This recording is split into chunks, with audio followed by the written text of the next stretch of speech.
गुरु ब्रह्मा गुरु विष्णु गुरुदेवो महेश्वरः गुरु साक्षात् परब्रह्म तस्मै श्री गुरवे नमः। गुरु माझा गणागोत गुरु हीच माऊली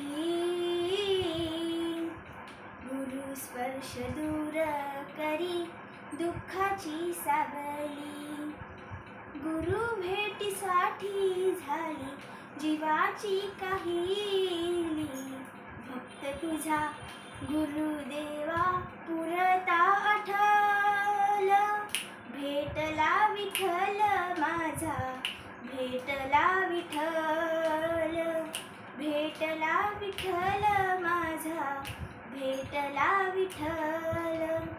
हे गाणे ऐकल्यावर तुमच्या सर्वांच्या लक्षातच आले असेल मी कोणाबद्दल बोलत आहे।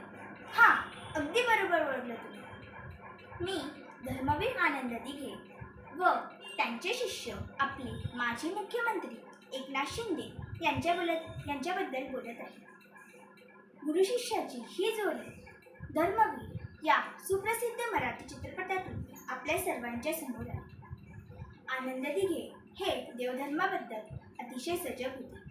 देवधर्माच्या बाबतीत ते अत्यंत कठीण धोरण अवलंबायचे। त्यांनी सर्वप्रथम टेंबी नाक्यावर नवरात्र उत्सव व पहिली दहीहंडी सुरू केली। सर्वांना न्याय देणारे जणू काही ते समांतर न्यायालयच होते। त्यांच्या दरबारात अनेक लोक समस्या घेऊन येत असत व समाधान घेऊन जात असत। त्यांनी दिलेला आदेश हा अंतिम असायचा। सर्वसामान्यांसाठी झटणाऱ्या या नेत्याला सर्वसामान्यांनीच धर्मवीर ही पदवी बहाल केली। त्यांच्या नेतृत्वाखाली अनेक चांगले कार्यकर्ते निर्माण झाले। त्यातलेच एक आपले मुख्यमंत्री एकनाथ शिंदे। माझा कट्टा या कार्यक्रमामध्ये एकनाथ शिंदे यांनी आपल्या आयुष्यातील एक अत्यंत कठीण प्रसंग सांगितला आहे।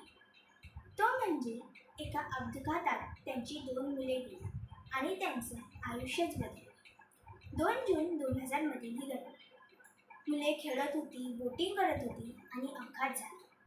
या घटनेनंतर एकनाथ शिंदे यांनी राजकारणातून दूर जाण्याचा विचार केला। तेव्हा आनंद दिघे एक दिवसाआड त्यांना भेटायला गेले। एकनाथ शिंदे आनंद दिघ्यांना म्हणाले की मी आता काही काम करू शकेन, मला माझ्या कुटुंबासोबत राहायचं, त्यांना माझी गरज आहे। तेव्हा आनंद दिघे त्यांना म्हणाले की समाजालाही तुझी गरज आहे, त्यांच्यासाठीही काम कर, तुझे कुटुंब छोटे नाही मोठे आहे। ठाणे महानगरपालिकेच्या सभागृहात आनंद दिघे यांच्या नेतृत्वाखाली एकनाथ शिंदे यांनी नेतेपदाची जबाबदारी स्वीकारली आणि आज ते आपल्या गुरुचा आदर्श ठेवून महाराष्ट्राचे मुख्यमंत्री झाले। अशा या महान गुरु शिष्याच्या जोडीला माझा प्रणाम। धन्यवाद।